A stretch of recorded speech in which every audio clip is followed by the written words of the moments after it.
Why pada November 2014 you decide untuk keluar daripada Mediacorp?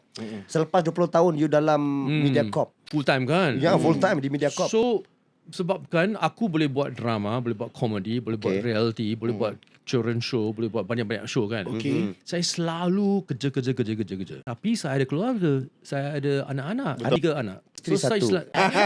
So saya macam risaulah sebab tak nampak saya punya keluarga. Selalu kerja. Saya dah balik rumah semua dah tidur. Bila sebelum dia bangun aku dah pergi kerja. Anak nak membesar depan mata tak nampak. Tak ada family time lah, tak ada Semua family time. diorang punya birthday lah, wedding anniversary lah, Terlepas. semua lepas. Tak boleh celebrate sama. So aku fikir okay tak apalah, aku kan bapa mesti provide kan. Okay tak apa jangan macam itu.